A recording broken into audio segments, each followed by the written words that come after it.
이 이야기는 콧대 높은 미국 몬태나주 대지주의 시선을 통해 굶주린 야생 늑대떼로부터 어린 손주를 지켜낸 20kg.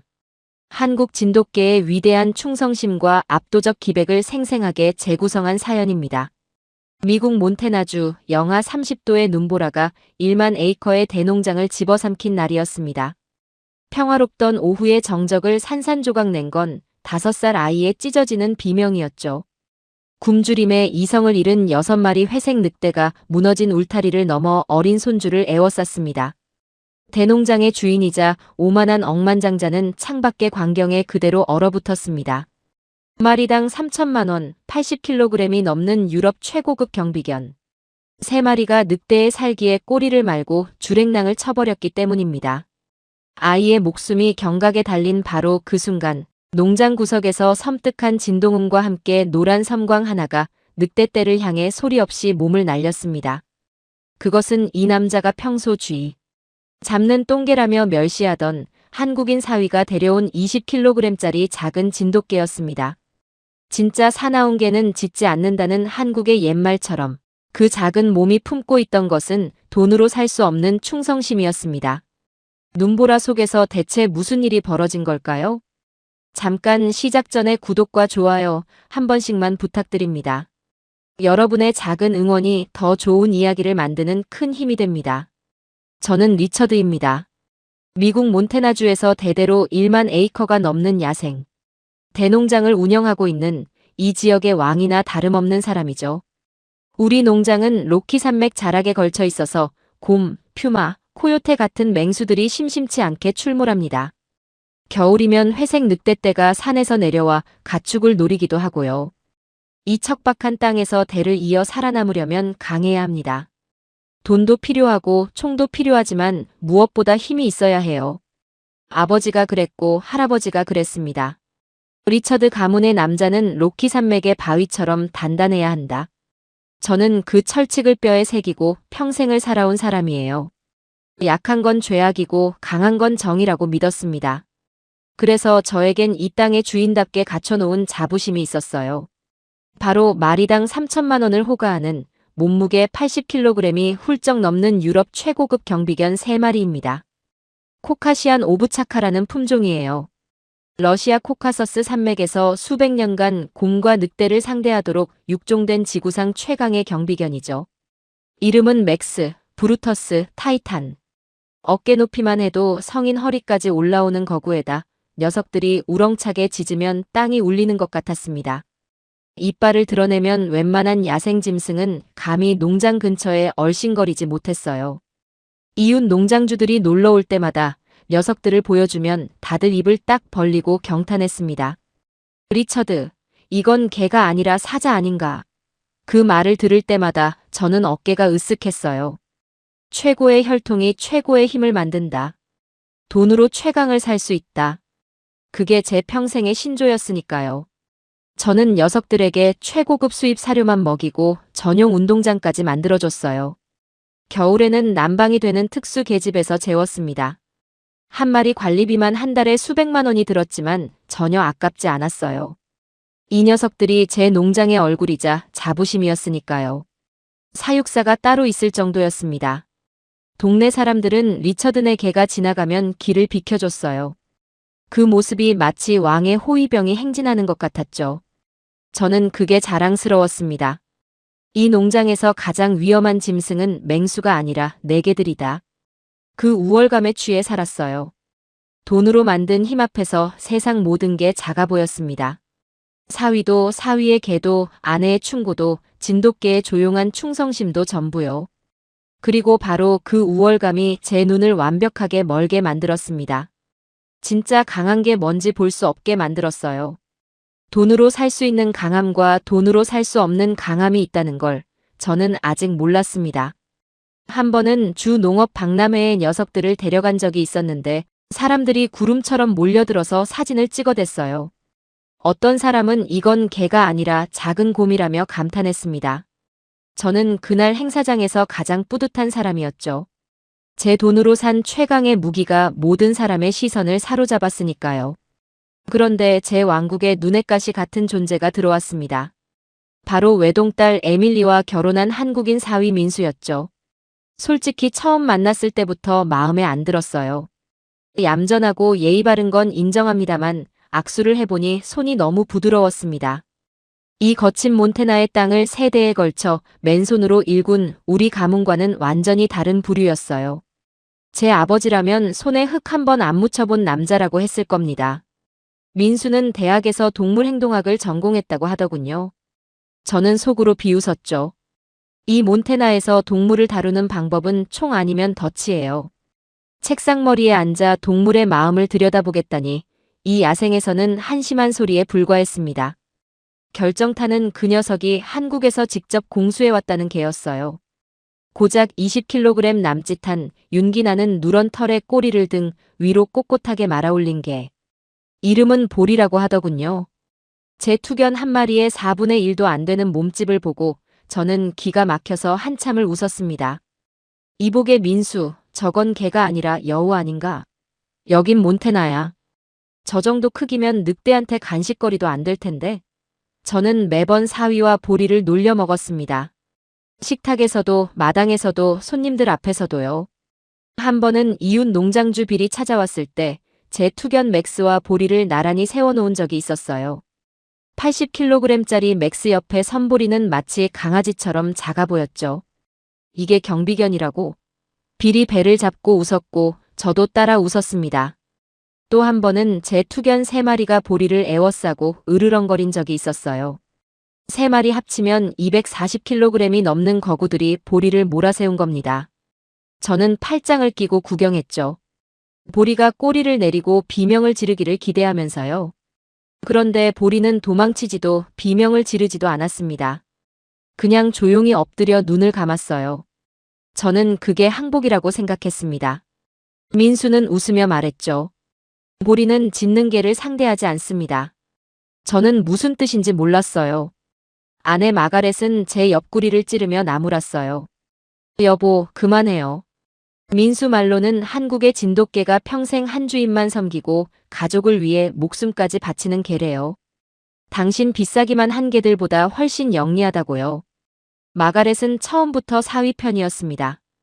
보리의 맑은 호박색 눈동자를 들여다보면 범상치 않은 깊이가 느껴진다는 거예요. 하지만 저는 콧방귀를 뀌었죠. 충성심? 힘이 없는 충성심은 빈 깡통이야. 짐승의 세계는 체급이 지배하는 법이라고. 그런데 지금 돌이켜보면 보리는 기죽은 게 아니었습니다. 투견들이 이빨을 드러내며 으르렁거려도 한 번도 뒷걸음질 친 적이 없었어요. 차분하게 엎드려 눈을 감았을 뿐이죠. 허세 부리는 것들이 지칠 때까지 기다려주는 묘한 여유가 있었습니다. 민수가 이름을 부르면 벌떡 일어나 총알처럼 달려갔는데 그 폭발적인 가속에 투견들마저 멈칫했어요.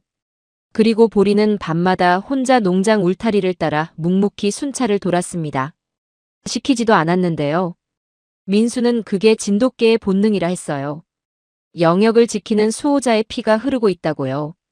하지만 저는 귀담아 듣지 않았습니다. 겉모습에 집착하는 제 눈에는 조용한 건 겁먹은 거고 작은 건 약한 거였으니까요. 제 오만이 얼마나 끔찍한 대가로 돌아올지 그때의 저는 상상조차 못했습니다. 그해 겨울은 몬테나 역사상 최악의 혹한이었습니다. 영하 30도를 오르내리는 눈보라가 일주일째 쉬지 않고 내리쳤어요. 하늘과 땅의 경계가 사라지고 세상 전체가 하얀 지옥으로 변했습니다. 창문 밖을 내다보면 10m 앞도 안 보이는 날이 계속됐죠. 농장의 가축들은 축사에 몰아넣었지만 바깥 울타리에 눈이 쌓이고 또 쌓여서 일부 구간이 위험할 정도로 휘어지기 시작했어요. 특히 북쪽 울타리는 원래부터 오래된 목책이라 폭설에 취약했습니다. 저는 그때 눈보라가 멈추면 즉시 울타리 점검에 나서야 한다고 생각은 했습니다. 하지만 설마 이 혹한에 늑대가 내려오겠나 하는 안이한 판단을 하고 말았어요. 제 3천만 원짜리 경비견들이 있으니까요. 그놈의 돈에 대한 맹신이 모든 비극의 시작이었습니다. 사실 이전에도 경고는 있었어요. 민수가 며칠 전부터 보리의 행동이 이상하다고 말했거든요. 보리가 평소보다 훨씬 자주 북쪽 울타리를 향해 코를 벌름거리고 밤에도 잠을 자지 않고 눈을 부릅뜨고 경계를 서고 있다는 거였어요. 민수는 동물행동학 전공자답게 분석했습니다. 야생 포식자의 접근을 감지하는 것 같다. 아마 늑대가 농장 근처까지 와 있을 수 있다. 울타리를 보강하고 아이들은 밖에 내보내지 말자고요. 저는 뭐라고 했을까요? 쥐 잡는 개가 뭘 안다고 그래. 맥스코가 100배는 더 좋아. 걱정을 사서 하는구만. 그렇게 무시해버렸습니다. 그런데 정작 제 비싼 맥스는 아무것도 감지하지 못했어요. 사육장에서 자란 녀석에게는 야생의 위협을 읽는 감각 자체가 없었던 겁니다. 산속의 먹이가 씨가 마르자 굶주림에 이성을 잃은 야생 맹수들이 하나둘 민가로 내려오기 시작했습니다. 이웃 농장에서 양 3마리가 늑대에게 물려 죽었다는 소식이 들려왔고 또 다른 농장에서는 마구간 울타리가 뜯겨나갔다는 보고도 들어왔어요. 마을 보안관이 주민들에게 경계령을 발령하고 외출을 자제하라는 공지까지 돌렸습니다. 마가렛은 걱정스러운 얼굴로 레오를 절대 밖에 내보내지 말자고 했지만 저는 팔짱만 끼고 콧방귀를 뀌었어요. 우리 맥스와 브루터스가 있는데 무슨 걱정이야. 늑대가 감히 이 농장에 발을 들여놓겠어? 사건은 일요일 오후에 터졌습니다. 일주일간 쉬지 않던 눈보라가 잠깐 소강 상태에 접어들었어요. 하늘이 조금 밝아지자 집 안에만 갇혀있던 5살 손주 레오가 빨간 패딩을 입고 마당에 뛰어나갔습니다. 할아버지, 눈사람 만들어야지. 마당에 무릎까지 쌓인 눈이 아이에게는 온 세상에서 가장 신나는 놀이터였거든요. 딸 에밀리가 잠깐만 놀고 들어와야 한다고 신신당부를 했고 저는 거실 창가에 앉아 따뜻한 커피를 마시며 레오가 눈뭉치를 굴리는 모습을 흐뭇하게 바라보고 있었습니다. 조그만 장갑 낀 손으로 눈을 퍼올리며 까르르 웃는 소리. 그게 제 인생에서 가장 소중한 소리였어요. 그때였습니다. 커피잔을 입에 가져가려던 제 손이 그대로 멈췄어요. 농장 북쪽 울타리가 폭설의 무게를 이기지 못하고 대자로 쓰러져 있는 게 보였습니다. 그리고 그 무너진 틈으로 잿빛 그림자들이 소리 없이 미끄러져 들어오고 있었어요. 한두 마리가 아니었습니다. 하나, 둘, 셋, 6마리. 거대한 회색 늑대 무리였습니다. 그중 맨 앞에 선 대장은 제 투견들만큼이나 거대했고 갈비뼈가 드러날 정도로 야위어 있었어요. 굶주린 맹수보다 무서운 건 세상에 없습니다. 이 녀석들은 완벽한 부채꼴 대형을 이루며 소리 없이 전진하고 있었고 핏발선 노란 눈동자가 정확히 하나의 목표를 향해 있었습니다.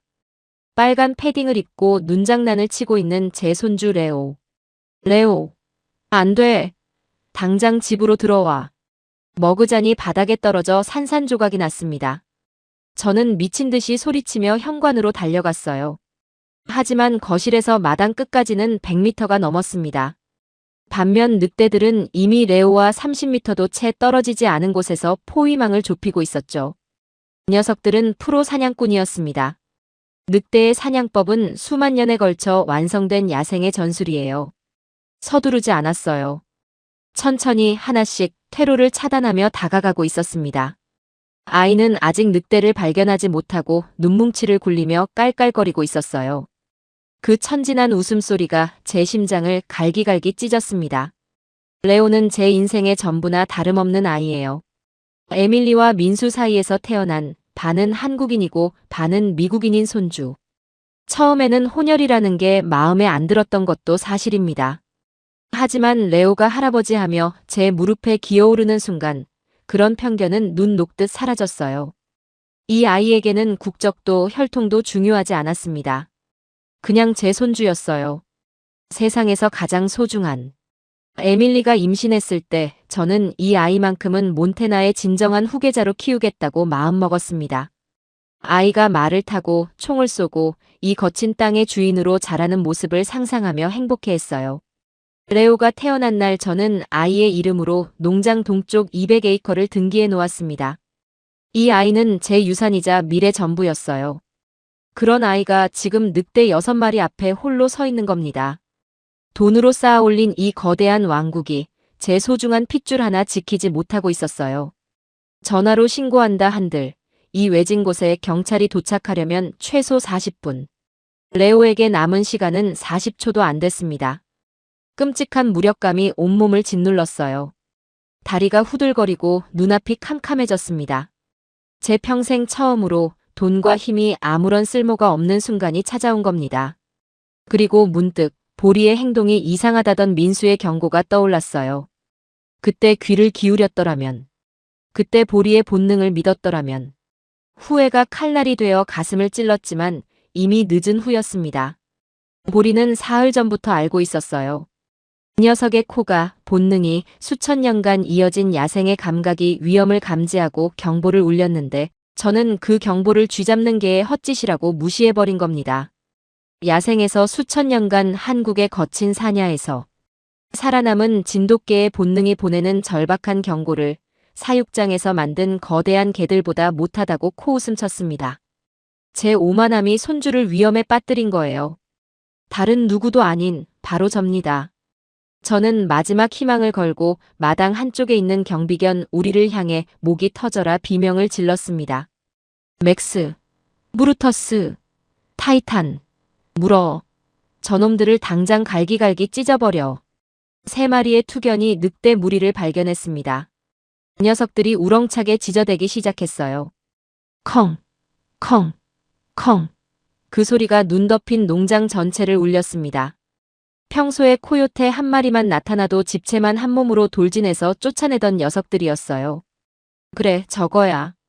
내 3천만 원짜리 명견들이 저 늑대놈들을 박살 내줄 거야. 이 녀석들은 코카서스 산맥에서 곰을 상대한 전사의 후예들 아닌가. 저는 그렇게 믿었습니다. 아니, 그렇게 믿고 싶었어요. 그것만이 유일한 희망이었으니까요. 그런데 다음 순간 제 눈을 의심하는 일이 벌어졌습니다. 늑대 대장이 투견들을 향해 천천히 고개를 돌렸어요. 그리고 이빨을 드러내며 짧고 낮은 소리를 토해냈습니다. 짖는 소리가 아니었어요. 시끄러운 위협도 아니었습니다. 목 깊은 곳에서 끓어오르는 뼛속까지 스며드는 야생의 살기였어요.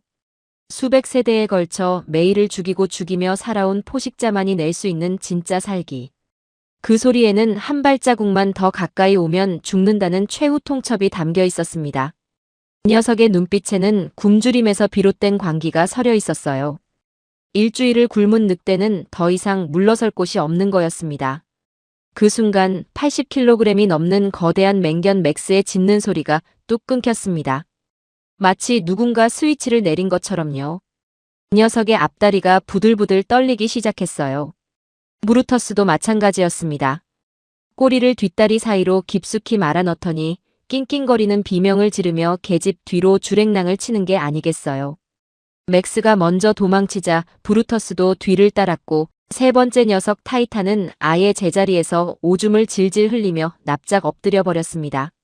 3천만 원짜리 코카서스 산맥의 전사 후예라는 녀석들의 처참한 민낯이었어요. 저는 머리를 세게 맞은 기분이었습니다. 이 녀석들은 태어나서 한 번도 진짜 야생의 포식자와 마주한 적이 없었어요. 유럽의 전문 사육장에서 태어나 최고급 사료를 먹고 안전한 울타리 안에서 길러진 온실 속 맹견들이었던 겁니다. 혈통서에는 곰 사냥개라고 적혀 있었지만 실전 경험은 제로. 평소에 농장 안을 어슬렁거리며 코요테 한두 마리 쫓아내는 건 해봤어도 눈이 뒤집힌 진짜 늑대 무리와는 차원이 달랐습니다. 코요테는 체중이 고작 10에서 15kg, 늑대의 절반도 안 돼요. 늑대는 코요테와 비교 자체가 불가능한 최상위 포식자입니다.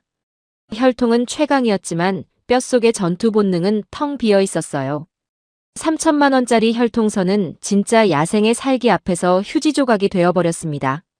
돌이켜보면 당연한 결과였어요. 맥스와 브루터스는 사육장에서 같은 사료를 먹고 같은 울타리 안에서 놀며 인간의 보호 속에서만 자란 녀석들이었습니다. 혈통서에 적힌 조상의 무용담은 대단했지만 정작 녀석들 자신은 한 번도 진짜 야생과 마주한 적이 없었어요. 사육장에서 나온 최강의 전사라는 건 시합장에서만 무패인 권투 선수와 같은 거였습니다. 진짜 거리의 싸움에서는 겁을 먹고 도망치는 거죠. 반면 한국의 진돗개는 달랐어요. 수천 년간 한국의 사냐에서 야생 멧돼지와 싸우고 집을 지키며 인간과 함께 생존한 품종입니다. 사육장이 아니라 야생에서 단련된 혈통이에요. 그 차이가 오늘 여실히 드러난 겁니다. 이 겁쟁이 새끼들. 당장 나와.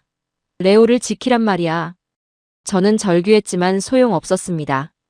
최후의 방벽이 무너졌어요. 늑대 무리는 더 이상 천천히 움직이지 않았습니다. 대장의 짧은 포효를 신호로 6마리가 일제히 레오를 향해 돌진하기 시작했어요. 이때서야 아이가 늑대들을 발견했습니다. 레오의 눈이 공포로 커졌어요. 아이가 겁에 질려 엉덩방아를 찌으며 비명을 질렀습니다. 할아버지, 할아버지. 5살 아이의 그 날카로운 울음소리가 눈보라 속에서 메아리 쳤습니다. 저는 그 비명을 평생 잊지 못할 겁니다. 아이의 얼굴이 새하얗게 질려 있었어요. 빨간 패딩 안에서 작은 몸이 나뭇잎처럼 떨리고 있었습니다. 아이가 저를 향해 2팔을 벌렸지만 제 발은 눈에 파묻혀 한 발짝도 앞으로 나갈 수 없었어요. 제 인생에서 가장 잔인한 순간이었습니다. 세상의 모든 돈이 이 100m를 줄여줄 수 없다는 걸 깨달은 순간. 저는 현관문을 박차고 나갔지만 허벅지까지 차오르는 눈에 발이 빠져 제대로 뛸 수가 없었습니다. 60대의 몸으로 이 눈밭을 뚫고 100m를 달리는 건 불가능했어요. 한 걸음 내디딜 때마다 눈이 저를 삼켜버렸습니다. 레오와 늑대 사이의 거리는 10m도 채 남지 않았어요. 제 손주가 눈앞에서 찢겨나가는 광경을 봐야 한다는 공포의 시야가 새하얘졌습니다. 다리에 힘이 풀려 눈밭에 주저앉을 뻔한 바로 그 순간이었어요. 농장 창고 밑에서 무언가가 튀어나왔습니다. 짖는 소리가 아니었어요. 목 깊은 곳에서 끓어오르는 대지를 진동시키는 듯한 낮고 섬뜩한 울림이었습니다. 그르르르르. 소리 없이 다가오는 공포. 한국에 이런 말이 있다고 합니다. 진짜 사나운 개는 짖지 않는다고요. 그 옛말이 눈앞에서 현실이 되는 순간이었습니다. 나중에 민수에게 들은 얘긴데 한국의 진돗개는 사냥감을 추적할 때 절대 짖지 않는다고 해요. 짖으면 사냥감이 달아나니까요. 소리 없이 접근해서 단번에 급소를 무는 게 진돗개의 사냥 본능이랍니다. 제 투견들은 정반대였어요. 시끄럽게 짖어서 겁먹여 쫓아내는 방식이었죠. 근데 그건 상대가 겁을 먹고 도망갈 때만 통하는 전술이에요. 도망가지 않는 적 앞에서는 요란한 짖음이 오히려 자기 겁을 드러내는 꼴이 되어버립니다. 나중에 민수에게 들은 이야기인데 한국의 진돗개는 사냥감을 추적할 때 절대 짖지 않는다고 해요. 짖으면 사냥감이 도망가니까요. 소리 없이 다가가서 단번에 급소를 무는 게 진돗개의 사냥 본능이랍니다. 제 투견들은 그 반대였어요. 시끄럽게 짖어서 상대를 쫓아내는 방식이었죠. 하지만 그건 상대가 겁을 먹고 도망갈 때만 통하는 전술입니다. 도망가지 않는 적, 굶주려서 물러설 수 없는 적 앞에서는 시끄러운 짖음이 오히려 자기 겁을 드러내는 꼴이 되어버린 거예요. 반면 보리의 침묵은 달랐습니다. 입을 다문 채 살기를 뿜어내는 그 진동음에는 죽음을 각오한 전사의 결의가 담겨 있었어요. 노란색 그림자가 말 그대로 번개처럼 눈밭을 가로질렀습니다. 사위가 데려온 그 작고 볼품없던 진돗개, 보리였어요. 그런데 제가 아는 보리가 아니었습니다. 평소 투견들 앞에서 조용히 엎드려 있던 그 온순한 모습은 온데간데 없었어요. 그 녀석의 등줄기 털이 갈기처럼 곤두서서 실제 체구보다 2배는 커 보였고 두 눈에서는 시퍼런 불꽃이 이글거리고 있었습니다. 온몸의 근육이 강철 와이어처럼 팽팽하게 수축해 있었어요. 가장 소름 끼쳤던 건 소리였습니다. 보리는 짖지 않았어요. 이빨을 드러내는 대신 다문 입 사이로 목 깊은 곳에서 끓어오르는 원시적인 진동음만 내뿜고 있었습니다. 그르르르르르. 그것은 3천만 원짜리 투견들이 시끄럽게 컹컹대다 꼬리를 말고 도망친 허세와는 차원이 달랐어요. 짖어서 위협하는 게 아니라 소리 없이 다가와 목을 무는 사냥꾼의 본능이었습니다. 한국의 험준한 사냐에서 수천 년간 멧돼지, 늑대, 심지어 호랑이까지 상대한 사냥개의 원초적인 피가 깨어나고 있었어요. 제 투견들은 평소에 온 동네가 떠나갈 듯 시끄럽게 짖었습니다. 위협해서 상대를 겁먹여 쫓아내는 방식이었죠. 하지만 그건 야생에서는 자기 위치를 알려주는 바보짓에 불과해요. 오는 걸 미리 대비하게 해주는 꼴이니까요. 보리는 정반대였습니다. 침묵 속에서 살기를 뿜어내며 다가갔어요. 늑대들이 보리의 존재를 눈치챘을 때는 이미 코앞이었습니다. 시끄러운 개는 겁을 주지만 조용한 개는 공포를 줍니다. 이것이 진짜 사냥개와 돈으로 만든 경비견의 근본적인 차이였어요. 보리는 레오를 덮치려던 늑대 대장의 측면을 향해 포탄처럼 몸을 날렸습니다. 20kg짜리 작은 몸이 눈밭 위를 스치듯 미끄러지더니 60kg이 넘는 늑대 대장의 목줄기를 정확히 물고 늘어졌어요. 그 정확성에 저는 숨이 멎었습니다. 보통 경비견들은 상대의 다리나 몸통을 물지만 보리는 곧장 급소인 목을 노렸어요. 쓸데없는 곳에 이빨을 낭비하지 않는 진돗개 특유의 사냥 본능이었습니다. 한 입의 승부를 보겠다는 야생의 효율성이 녀석의 핏줄에 각인되어 있었어요. 민수가 나중에 설명해 주길 진돗개의 턱 구조는 한번 물면 절대 놓지 않는 잠금 장치 같은 구조라고 했습니다. 몸무게의 3배가 넘는 힘으로 물어뜯을 수 있대요. 20kg의 작은 체구에서 60kg의 교합력이 나오는 겁니다. 거기다 진돗개의 이빨은 다른 품종에 비해 유난히 날카롭고 촘촘해서 한번 박히면 마치 갈고리처럼 빠지지 않는다고요. 이 작은 개가 늑대 대장의 목줄기에 매달린 채 놓지 않은 비결이 바로 그것이었습니다.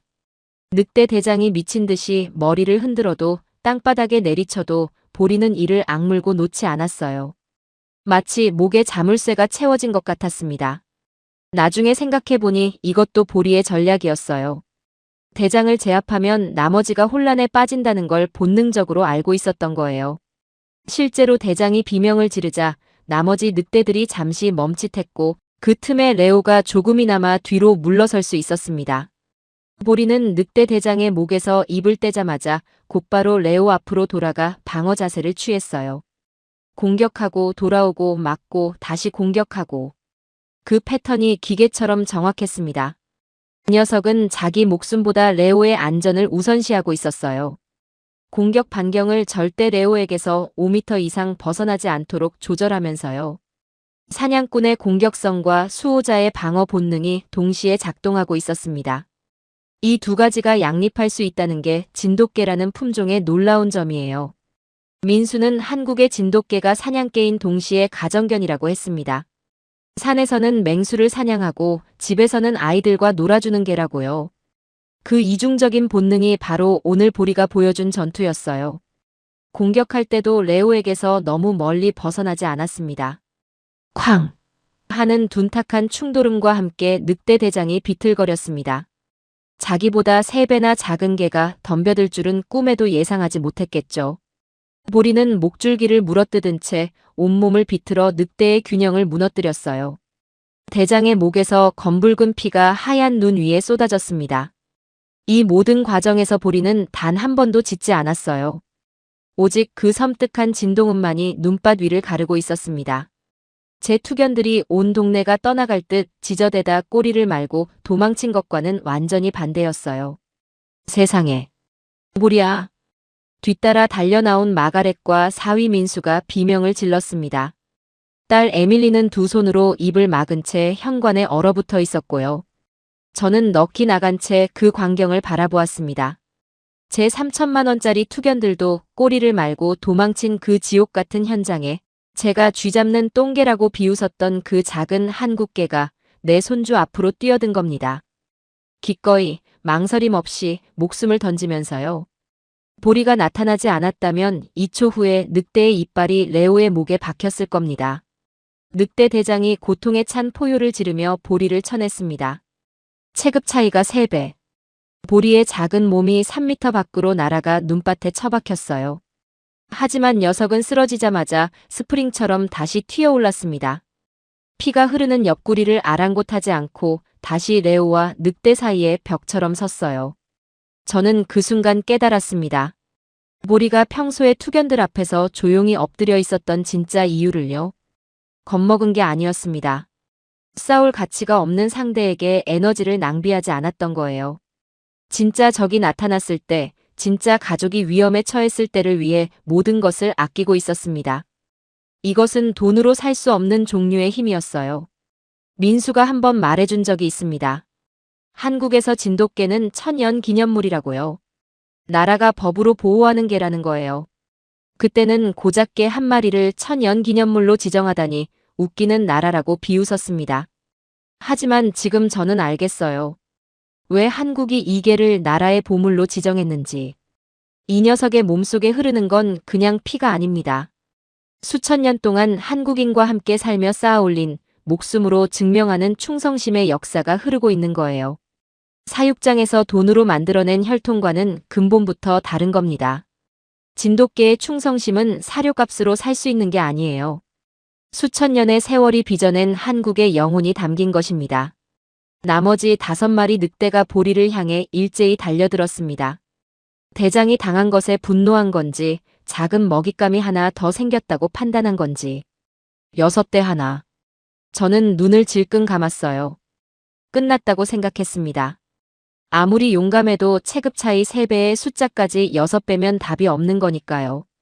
하지만 보리에게는 제가 미쳐보지 못한 무기가 있었습니다.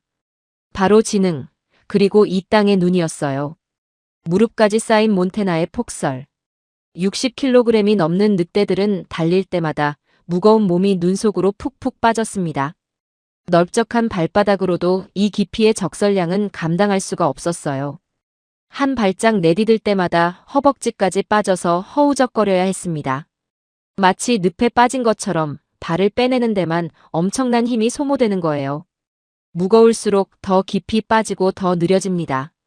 반면 20kg의 가벼운 보리는 완전히 달랐어요. 이 녀석은 눈 표면 위를 썰매처럼 미끄러지듯 이동했습니다. 가벼운 체중이 눈 위에 가하는 압력이 훨씬 작아서 거의 빠지지 않았거든요. 늑대의 3분의 1밖에 안 되는 체중이 이 깊은 폭설 위에서는 결정적인 무기가 된 겁니다. 사위 민수가 나중에 설명해준 바로는 이것은 단순한 가벼움이 아니라 진돗개가 가진 독특한 신체 구조 덕분이라고 했어요. 진돗개는 발가락이 단단하게 모여있고 발바닥이 좁아서 눈 위에서 마치 스노슈즈를 신은 것처럼 효율적으로 이동할 수 있다는 겁니다. 한국의 사냐, 특히 겨울철 눈 덮인 산지에서 사냥하도록 진화한 결과라고요. 보리는 이 본능적인 이점을 전투에 완벽하게 활용한 거예요. 단순히 도망 다니는 게 아니라 늑대들을 가장 눈이 깊은 곳으로 유인해서 발이 묶이게 만들고 자기는 눈 위를 자유롭게 이동하며 약점을 공격했습니다. 늑대들이 눈에 발이 잡혀 허우적거리며 한 발짝 내딛는 사이 보리는 3발짝을 움직였어요. 보리의 전투법은 경이로웠습니다. 한국 진돗개 특유의 사냥법, 이른바 치고 빠지기 전술이었어요. 눈 위를 낮은 자세로 미끄러지듯 파고들어 늑대의 뒷다리 힘줄을 날카롭게 물어뜯고는 순식간에 사라졌습니다. 늑대가 고통에 몸부림치며 고개를 돌렸을 때는 이미 반대편에서 또 다른 늑대의 귀를 찢어놓고 있었어요. 무거운 늑대들이 깊은 눈 속에 발이 잡힌 채 몸을 돌리려고 버둥대는 동안 보리는 눈 위를 스케이트처럼 활주하며 다음 공격 위치를 잡고 있었습니다.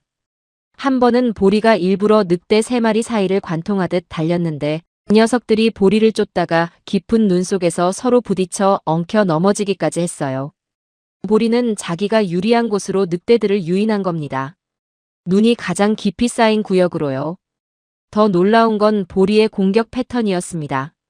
이 녀석은 무작위로 공격하지 않았어요. 항상 무리의 가장 바깥쪽 늑대부터 괴롭혀서 대형을 흐트러뜨렸습니다. 한 마리가 고통에 비틀거리면 옆 늑대의 시선이 그쪽으로 쏠리고 그 빈틈을 이용해 반대편에서 또 다른 늑대를 공격하는 식이었어요. 6마리가 일제히 덤벼들 수 없도록 주의를 분산시키고 항상 1대1 상황을 만들어내는 전략이었습니다.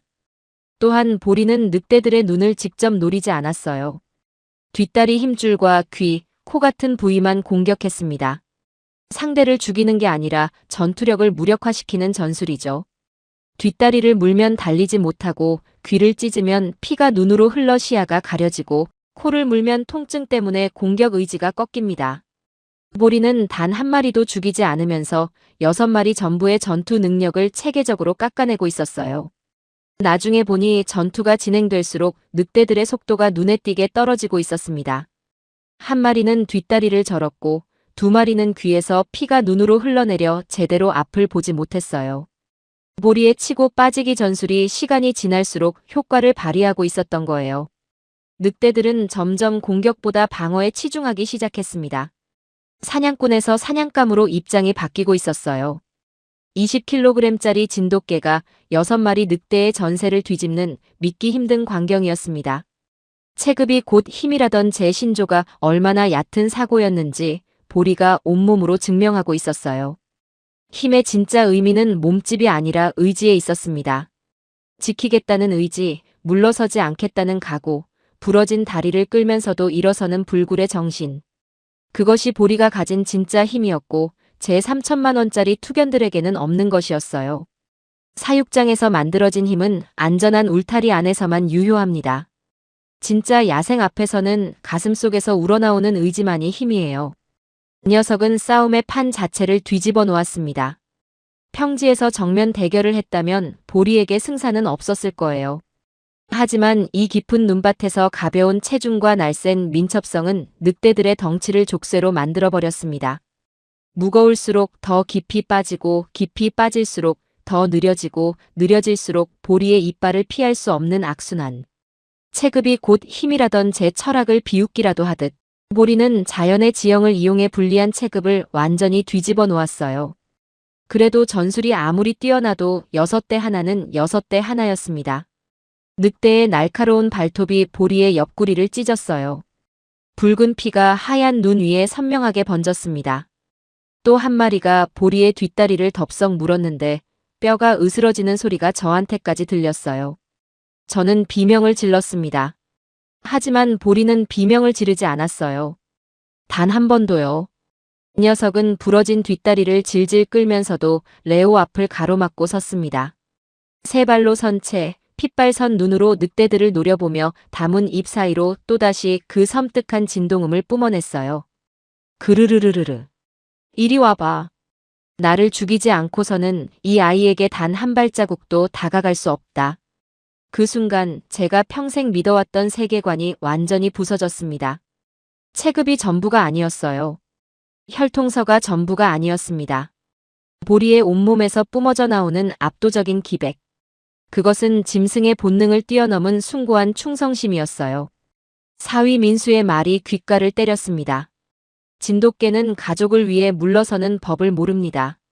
덩치만 키워낸 유럽의 혈통이 아니라 뼛속에 새겨진 한국의 끈질긴 영혼이 제 손주를 지키고 있었습니다. 바로 그때 제 옆에서 뺨을 후려치는 듯한 고함이 터졌습니다. 리처드, 멍하니 서서 뭐 하는 거예요? 총. 당장 산탄총 가져와요. 아내 마가렛이었습니다. 그녀의 두 뺨에는 눈물이 흘러내리고 있었지만 목소리에는 서리빨 같은 분노가 서려 있었어요. 저 작은 아이가 당신 손주를 살리려고 피를 쏟고 있잖아. 당신의 그 알량한 자존심 따위 집어치우고 당장 총이나 가져오란 말이야. 당신이 똥개라고 부르던 저 아이가 지금 당신의 전부를 지키고 있다고요. 눈 뜨고 똑바로 봐요, 리처드. 3천만 원짜리 개들은 다 어디 갔어? 오줌 질질 싸면서 숨어 있잖아. 저기 피 흘리고 있는 저 작은 개한테 당신이 쓸모없다고 했던 그 충성심이 뭔지 이제 보여요? 마가렛의 일갈에 저는 머리를 망치로 얻어맞은 듯 정신이 번쩍 들었습니다. 눈앞이 선명해졌어요. 그렇습니다. 저는 평생 겉껍데기에만 집착하며 살아온 바보였어요. 덩치, 가격, 혈통. 눈에 보이는 것만 믿고 눈에 보이지 않는 것은 전부 무시했습니다. 제 딸의 남편을 깔보고 그가 가져온 개를 멸시하고 아내의 충고마저 흘려들었어요. 민수의 경고도 보리의 본능도 마가렛의 직감도 전부 무시했습니다. 그 결과가 지금 이 참혹한 현실이에요. 3천만 원짜리 허세쟁이들은 도망쳤고 제가 무시한 작은 개가 피를 흘리며 제 손주를 지키고 있었습니다. 저는 당장 거실로 뛰어들어가 벽난로 위 장식장에서 더블 배럴 산탄총을 끄집어냈어요. 떨리는 손으로 탄환을 밀어넣고 장전 레버를 올렸습니다. 평소에는 눈 감고도 할 수 있는 동작인데 손이 너무 떨려서 탄환을 2번이나 떨어뜨렸어요. 그 짧은 몇 초가 평생처럼 길었습니다. 밖에서는 보리의 처절한 싸움이 계속되고 있었으니까요. 현관을 나서니 사위 민수가 이미 마당에 있었습니다. 그 녀석은 창고에서 삽을 집어들고 맨몸으로 눈밭을 뚫고 있었어요. 80kg짜리 투견들도 도망친 그 늑대떼를 향해서요. 삽 하나 달랑 들고요. 눈에 발이 빠져 넘어지면서도 다시 일어나 보리와 레오를 향해 달려가고 있었습니다. 제가 유약하다고 몬테나의 남자가 못 된다고 비웃었던 그 한국 사위가 지금 이 순간 농장에서 가장 용감한 사람이었어요. 비싼 개도 도망치고 덩치 큰 저도 얼어붙었는데 이 작은 체구의 사위만이 삽 하나 들고 늑대떼를 향해 달려가고 있었습니다. 그 뒷모습에서 제 눈물이 터졌어요. 비켜라, 이 빌어먹을 괴물들아. 저는 하늘을 향해 방아쇠를 당겼습니다. 탕! 탕! 귀를 찢는 굉음이 눈 덮인 농장 전체를 뒤흔들었어요. 산탄이 눈보라를 가르며 하늘로 치솟았습니다. 보리의 기세에 이미 기가 꺾여 있던 늑대들이 흠칫 놀라며 뒷걸음질 치기 시작했어요.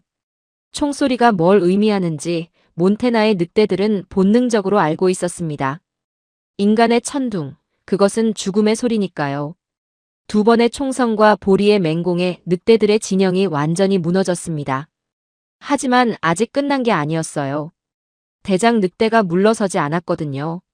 목에서 피를 흘리면서도 녀석은 이를 악물고 레오를 향해 마지막 돌진을 시도했습니다. 굶주림이 공포보다 강했던 거예요. 저는 재장전할 시간이 없었습니다. 민수가 삽을 들고 대장 늑대 앞을 가로막았어요. 삼날이 눈 위에서 번쩍였습니다. 그 녀석이 민수를 향해 이빨을 드러내는 순간 보리가 세 발로 뛰어올라 대장 늑대의 뒷다리를 물었습니다. 부러진 다리를 끌면서도 주인을 지키겠다는 거예요. 대장 늑대가 비명을 지르며 흔들었지만 보리는 놓지 않았어요. 그 사이 민수가 삽으로 늑대의 콧등을 내리쳤습니다. 퍽! 하는 둔탁한 소리와 함께 대장 늑대가 킹킹거리며 물러섰어요. 저는 재장전을 마치고 두 발을 더 쐈습니다. 이번에는 늑대들의 머리 위를 아슬아슬하게 스치도록 조준했어요. 산탄이 늑대 대장의 귀 옆을 지나가자 녀석이 본능적으로 움찔하며 완전히 뒤돌아섰습니다. 대장이 도주하자 나머지가 따랐어요. 늑대 무리는 대장을 중심으로 움직이는 동물입니다. 대장이 도망치면 부하들도 도망칩니다. 보리는 이걸 알고 있었던 거예요. 처음부터 대장만 집요하게 공격한 이유가 있었습니다. 대장의 코를 물어 공포심을 심고 총소리와 합세하여 대장의 투지를 완전히 꺾은 거예요. 결과적으로 보리와 민수와 제가 만들어낸 삼중포위가 늑대 대장의 마지막 저항 의지를 부숴버린 겁니다. 돌이켜보면 우리 세 존재 모두가 필요했어요. 보리 혼자서는 6마리를 물리칠 수 없었고 총만으로는 늑대 대장의 집념을 꺾을 수 없었습니다. 보리의 목숨을 건 싸움이 시간을 벌어주었고 마가렛의 일갈이 저를 깨웠고 민수의 용기가 마지막 한 방을 날렸어요. 제가 무시했던 모든 것들이 합쳐져 기적을 만든 겁니다. 늑대들이 완전히 사라진 뒤 저는 눈밭에 주저앉아 한참을 가만히 있었어요. 총을 든 손이 멈추지 않고 떨렸습니다. 아드레날린이 빠져나가면서 현실이 밀려왔어요. 조금만 늦었으면, 보리가 없었으면, 마가렛이 소리치지 않았으면, 민수가 달려나가지 않았으면 모든 것이 기적 같은 타이밍으로 맞아떨어진 거였습니다. 그리고 그 기적의 시작은 20kg짜리 작은 한국계의 소리 없는 도약이었어요. 짖지도 않고 울지도 않고 오직 가족을 지키겠다는 일념 하나로 늑대떼 한가운데로 뛰어든 그 순간. 저는 그 장면을 죽을 때까지 잊지 못할 겁니다. 누군가 제게 기적이 뭐냐고 물으면 저는 그날의 보리를 말할 겁니다. 죽음을 두려워하지 않는 20kg의 작은 영웅. 그게 기적이에요. 늑대들이 사라지자 그제야 보리의 몸이 팽팽하게 당겨진 활시위가 끊어지듯 눈밭 위로 툭 쓰러졌습니다. 전투가 끝난 것을 확인한 뒤에야 몸이 무너진 거예요. 수의사가 나중에 말했습니다. 보리의 부상 정도로 보면 전투 시작 3분 만에 쓰러졌어야 정상이래요. 옆구리가 찢어지고 뒷다리가 부러진 상태에서 최소 10분 이상을 싸운 건 아드레날린만으로는 설명이 안 된다고요. 의학적으로 불가능한 일을 해낸 거랍니다. 저는 그 힘이 어디서 나왔는지 압니다. 보리의 등 뒤에 레오가 있었어요. 지키겠다는 그 의지가 부러진 뼈보다 찢어진 살갑보다 강했던 겁니다. 마지막 순간까지 레오 앞을 지키다가 위험이 사라진 걸 본능적으로 감지하고 나서야 비로소 쓰러진 겁니다. 그 마지막 의지력에 저는 또 한 번 목이 메었어요. 녀석의 누런 털은 온통 붉은 피로 물들어 있었고 숨은 당장이라도 끊어질 듯 가늘게 헐떡이고 있었습니다. 하얀 눈 위에 번진 핏자국이 보리가 얼마나 넓은 범위를 돌아다니며 싸웠는지를 보여주고 있었어요. 그 작은 몸으로 마당 절반을 누비며 6마리 늑대를 상대한 겁니다. 나중에 보니 눈밭 위에 핏자국은 보리의 것만이 아니었어요. 늑대 5마리의 피도 섞여 있었습니다. 보리가 물어뜯은 상처에서 흘러나온 피였죠. 20kg짜리 작은 개가 6마리 늑대 중 5마리에게 부상을 입힌 겁니다.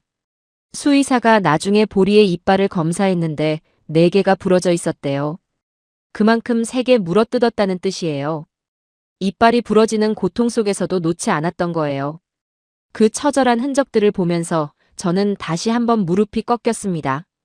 보리는 싸움 내내 한 번도 레오에게서 5m 이상 떨어지지 않았어요. 늑대를 공격하고 돌아올 때마다 반드시 레오 앞으로 되돌아왔습니다. 멀리 도망가서 자기만 살 수도 있었어요. 20kg의 가벼운 몸으로 눈 위를 달리면 늑대들은 절대 못 쫓아오니까요. 하지만 보리는 한 번도 레오를 버리고 도망치지 않았습니다. 이 사실이 저를 가장 미치게 만들었어요. 도망칠 수 있었는데 도망치지 않았다. 살 수 있었는데 돌아왔다. 그게 바로 민수가 말한 진돗개의 충성심이었어요. 주인을 두고 도망치느니 차라리 함께 죽겠다는. 저는 그때 민수에게 물었습니다. 이 아이는 왜 도망치지 않은 거야? 도망칠 수 있었잖아. 민수는 눈물을 닦으며 대답했어요. 한국에서 진돗개가 집을 지키다 죽은 이야기가 수없이 많다고요. 주인이 세상을 떠나면 무덤 곁을 떠나지 않는 게. 화재가 나면 가족을 깨우고 자기는 남는 게. 그게 진돗개라고요. 충성심이 아니라 사랑입니다. 민수가 보리의 머리를 쓰다듬으며 말했어요. 보리야, 사랑해. 보리의 꼬리가 희미하게 흔들렸습니다. 저는 그 순간을 영원히 기억할 겁니다. 피투성이가 된 채 눈밭에 누워서도 주인의 사랑한다는 말에 꼬리를 흔드는 작은 한국개. 이빨 4개가 부러지고 뒷다리 뼈가 으스러진 상태에서도 주인을 향해 꼬리를 흔들 수 있는 존재가 이 세상에 있다는 게 제 평생의 상식으로는 이해할 수 없었어요. 돈으로는 절대 살 수 없는 것. 그것이 진돗개의 충성심이었습니다. 돈으로 만든 혈통서에는 절대 적히지 않는 수천 년의 세월이 빚어낸 한국의 혼이었어요. 저는 돈으로 모든 걸 살 수 있다고 믿었지만 이 한 번의 꼬리짓 앞에서 제 신념은 완전히 무너졌습니다. 세상에서 가장 값비싼 것은 가격표가 붙어있지 않다는 걸 그날 처음 알았어요. 저는 총을 내팽개치고 레오와 보리에게로 미친 듯이 달려갔습니다. 눈에 발이 빠지고 넘어지면서도 기어가듯 달렸어요. 레오에게 먼저 다가갔습니다. 아이는 무사했어요. 보리가 완벽하게 막아준 겁니다. 레오의 몸에는 상처 하나 없었습니다. 하지만 공포에 질린 아이는 멍하니 울고만 있었어요. 저는 아이를 안아딸 에밀리에게 넘기고 보리에게로 다가갔습니다. 사위 민수가 이미 보리를 끌어안은 채 무릎을 꿇고 있었어요. 민수의 눈에서 뜨거운 눈물이 줄줄 흘러내리고 있었습니다. 그는 자기 점퍼를 벗어 보리의 찢어진 옆구리를 꾹 눌러 지혈하면서 보리의 이마에 자기 이마를 맞대고 한국말로 뭔가를 속삭이고 있었어요. 알아들을 수는 없었지만 무슨 뜻인지는 가슴으로 느꼈습니다. 가지마, 제발 가지마. 사위의 그 절박한 목소리에 제 가슴 속의 마지막 벽이 무너졌어요. 보리는 희미해지는 의식 속에서도 민수의 손등을 한번 하찼습니다. 괜찮아요, 주인님. 저는 괜찮아요. 말을 못하는 짐승이지만 그 한 번의 혀짓에 만마디 말이 담겨 있었어요. 그리고 녀석이 고개를 돌려 저를 바라보았습니다. 매일 자기를 똥개라고 부르고 무시하고 조롱했던 이 못된 늙은이를 향해 보리는 약하게 꼬리를 흔들었어요. 원망이 아니었습니다. 당신도 가족이에요 라고 말하는 것 같았어요. 자기를 괴롭힌 사람까지도 가족이라고 인정하는 그 한 번의 꼬리짓이 제 심장을 완전히 부숴버렸습니다. 오, 하느님. 보리야. 안 돼. 저는 차가운 눈밭 위에 무릎을 꿇었습니다. 태어나서 누구 앞에서도 무릎 꿇은 적 없는 사람이에요. 몬테나의 제왕이라 자부하던 제 자존심이 갈기갈기 찢겨나갔습니다. 저는 체면이고 뭐고 다 던져버린 채 피투성이가 된 보리의 작은 몸을 조심스럽게 끌어안고 어린아이처럼 오열하기 시작했어요. 민수, 내가 틀렸네. 내가 완전히 틀렸어. 목이 메어 말이 제대로 나오지 않았습니다. 자네가 옳았어. 이 아이가 진짜 영웅이야. 내 수천만 원짜리 쓰레기들은 꼬리를 말고 도망갔는데 이 작은 아이가 내 전부를 지켰어. 뼈가 부러지면서도 비명 한 번 지르지 않고 내 손주 앞에 서 있었단 말이야. 제발 이 어리석은 늙은이를 용서해주게. 내가 졌네. 한국의 혼 앞에 내가 완벽하게 무릎을 꿇었네. 민수는 눈물범벅이 된 얼굴로 아무 말도 하지 않았어요. 그저 고개를 끄덕이며 저와 함께 보리를 끌어안았습니다. 마가렛이 담요를 가지고 달려와 보리를 감싸주었고 레오가 울음을 멈추고 다가와 보리의 머리를 조심조심 어루만지며 말했어요. 보리야 고마워. 보리야 사랑해. 5살 아이의 그 순수한 한마디에 눈보라가 치는 마당 한가운데에서 우리 4사람 모두 아무 말도 하지 못한 채 오래도록 울었습니다. 보리의 숨이 점점 약해지고 있었습니다. 일각이 급했어요. 저는 즉시 구조 헬기를 불렀습니다. 평소였으면 개 한 마리 때문에 헬기를 부르다니 말도 안 된다고 했겠죠. 하지만 그 순간에 저에게 보리는 그냥 개가 아니었어요. 제 손주의 목숨을 구한 은인이었고 제 눈을 열어준 스승이었습니다. 헬기비가 얼마든 상관없었어요. 이 아이를 살려야 했습니다. 헬기가 도착하기까지의 20분이 제 평생에서 가장 긴 시간이었어요. 민수는 동물행동학을 전공한 지식을 총동원했습니다. 보리의 상처 부위별로 지혈 우선순위를 매기고 옆구리의 깊은 열상을 가장 먼저 압박했어요. 체온이 떨어지지 않도록 자기 몸으로 보리를 감싸안고 쇼크가 오지 않도록 보리에게 계속 한국말로 말을 걸며 의식을 붙잡아 두었습니다. 저는 그 모습을 보며 또 한 번 부끄러웠어요. 제가 쓸모없다고 비웃었던 동물행동학. 그 지식이 지금 보리의 목숨줄을 붙잡고 있었으니까요. 시내 대형 동물병원으로 이송된 보리의 수술은 장장 6시간에 걸쳐 진행되었습니다. 옆구리 열상 봉합, 부러진 뒷다리 뼈 고정, 과다출혈에 따른 수혈까지. 수의사는 수술실에서 나오며 고개를 가로저었어요. 이 정도 부상이면 보통은 수술대에 오르기도 전에 쇼크로 죽습니다. 그런데 이 아이는 끝까지 버텼어요. 현장에서 누군가 정확하게 지혈과 보온을 해준 덕분입니다. 조금만 늦었으면 못 살렸습니다. 민수의 전문적인 응급처치가 보리의 목숨을 살린 거였어요. 제가 비웃었던 동물행동학이 결국 보리의 생명을 구했습니다. 저는 알고 있었어요. 보리에게는 돌아가야 할 가족이 있었고 민수에게는 반드시 살려야 할 가족이 있었다는 걸요. 보리는 한 달간의 투병 끝에 4발로 다시 일어섰습니다.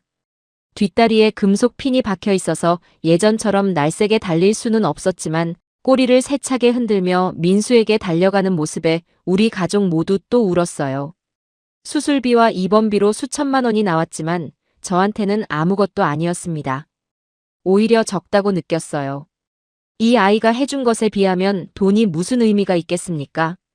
사건 소식은 금세 몬태나 전역에 퍼졌습니다. 지역 뉴스에도 나왔어요. 20kg짜리 한국 진돗개가 늑대 6마리로부터 5살. 아이를 구했다는 뉴스를 본 사람들이 전국에서 편지와 선물을 보내왔습니다. 보리의 병원에는 꽃과 간식이 넘쳐났고 한국교민 커뮤니티에서는 모금까지 해서 치료비를 보태주겠다고 했어요. 저는 정중히 사양했습니다. 이건 제가 갚아야 할 빚이니까요. 보리에게, 민수에게, 그리고 제가 그토록 무시했던 한국이라는 나라에 제가 진 빚이니까요. 저는 한국 대사관에 직접 편지를 썼습니다. 한국의 진돗개가 제 손주의 목숨을 구했다고 이 위대한 개를 탄생시킨 나라에 감사드린다고요. 농장 입구에는 나무 간판을 하나 세웠어요. 거기에 이렇게 적었습니다. 이 농장은 한국의 진돗개 보리가 지킵니다. 겁쟁이 대형견은 사절. 지나가는 이웃 농장주들이 그 간판을 보고 웃기도 하지만 저는 진지합니다. 그 간판은 제 무지와 오만에 대한 반성문이기도 하니까요. 요즘 민수와 저는 매주 주말마다 보리를 데리고 농장 울타리를 함께 점검합니다. 보리의 뒷다리가 완전하지 않아서 예전처럼 혼자 순찰을 돌기는 어렵거든요. 그래서 제가 보리의 다리가 되어주기로 했어요. 보리가 코를 벌름거리며 냄새를 맡으면 저는 그 방향을 주의 깊게 살핍니다. 이 늙은이가 이제야 진돗개의 코를 믿게 됐습니다. 민수는 웃으며 말해요. 아버님, 이제 진짜 몬테나 사람이 되셨네요. 저는 대답합니다. 아니야, 나는 이제야 겨우 사람이 된 거야. 민수 덕분에 한국 음식도 먹기 시작했어요. 된장찌개라는 걸 처음 먹어봤는데 깊고 구수한 맛이 왜 이렇게 마음을 편안하게 해주는지 모르겠습니다. 레오는 할아버지보다 한국어를 더 빨리 배우고 있어요. 보리야 앉아, 보리야 기다려를 완벽하게 구사하죠. 보리는 레오의 말을 가장 잘 알아듣습니다. 아마 그날 이후로 둘 사이에 말로 설명할 수 없는 유대가 생긴 것 같아요. 보리는 레오가 마당에 나갈 때마다 반드시 옆에 붙어 걷습니다. 절뚝거리는 다리로도요. 그 모습을 볼 때마다 저는 눈시울이 뜨거워집니다. 아직도 지키고 있는 거예요. 이 작은 영웅은 아직도. 비가 오나 눈이 오나 보리는 레오 곁을 떠나지 않습니다. 그게 진돗개예요. 한번 지키기로 한 가족은 뼈가 부러져도 이빨이 부러져도 끝까지 지킵니다. 그 뒤로 저는 당장 행동에 옮겼습니다. 꼬리를 말고 도망쳤던 코카시안 오브차카 3마리를 모두 다른 농장에 보냈어요. 녀석들을 미워해서가 아닙니다. 녀석들도 본래의 자리에서는 훌륭한 개들이겠죠. 하지만 이 농장에서 가족을 지킬 자격은 그날 증명된 대로 보리에게 있었습니다. 보리의 자리를 거실 벽난로 옆, 이 집에서 가장 따뜻한 곳으로 옮겼어요. 예전에 저였으면 상상도 못했을 일이죠. 요즘 저는 몬테나의 대농장주들이 모이는 클럽에 갈 때마다 사위 민수와 목과 옆구리의 전투, 흉터가 남은 보리를 데리고 나갑니다. 처음에는 사람들이 보리의 크기를 보고 킥킥거렸어요. 하지만 제가 그날의 이야기를 들려주면 모두 입을 다뭅니다. 저는 말하죠. 이봐, 이 아이의 몸속에는 한국 호랑이의 피가 흐르고 있어. 당신들의 비싸고 덩치만 큰 개들이 오줌을 지리고 도망칠 때 이 작은 전사는 늑대 6마리 앞에서 한 발짝도 물러서지 않았다고. 부러진 다리로 말이야. 진짜 전사가 뭔지 알고 싶으면 이 아이의 흉터를 봐. 저는 매일 밤 사위에게 한국어를 배우고 있습니다. 보리에게 한국말로 사랑한다고 말해주기 위해서예요. 발음이 서툴러서 민수가 웃기도 하지만 보리야 사랑해 우리 집 수호신이라고 할 때마다 보리가 꼬리를 흔들어 줍니다. 그게 제 하루 중 가장 행복한 순간이에요. 한국의 사위가 가져온 작은 누렁개. 한 마리가 겉멋에 찌들어 있던 몬테나 늙은이의 심장을 완전히 뜯어 고쳐 놓았습니다. 돈으로 살 수 없는 것이 있다는 걸, 눈에 보이는 것이 전부가 아니라는 걸 저는 60이 넘어서야 깨달았어요. 이 자리를 빌려 민수와 보리, 그리고 이토록 위대한 충성심을 가진 개를 탄생시킨 한국이라는 나라에 저의 무한한 존경을 바칩니다. 감사합니다. 그리고 사랑합니다. 제 인생을 구원해준 대한민국의 영웅이요. 오늘의 사연 어떻게 들으셨나요? 겉모습과 돈만 믿고 한국 사위와 진돗개를 조롱했던 오만한 미국 대지주가 절체절명의 위기 속에서 가족을 위해 몸을 던진 작은 영웅 보리 앞에 완벽하게 무릎을 꿇은 이야기였습니다. 마리당 3천만 원짜리 거대한 맹견들도 꼬리를 말고 도망친 그 지옥 같은 현장에서 피투성이가 된 채 어린 손주 앞을 끝까지 막아선 것은 체급도 혈통서도 비싼 가격표도 아니었습니다. 늑대 6마리 앞에서 부러진 다리를 끌면서도 비명. 한 번 지르지 않았던 진짜 사나운 개는 짖지 않는다는 한국의 옛말을 온몸으로 증명한 진돗개 보리의 지독한 충성심이 만든 기적이었죠.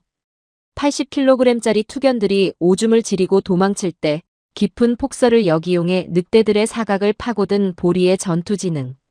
비웃음 당하던 동물행동학 지식으로 보리의 목숨을 살린 한국인 사위. 시아버지가 쓸모없다고 무시했던 모든 것들이 결국 그의 가족을 구했다는 사실이 이 이야기를 더욱 통쾌하게 만들어주는 것 같습니다. 지금도 몬테나주의 눈 덮인 대농장에서는 목에 영광스러운 전투.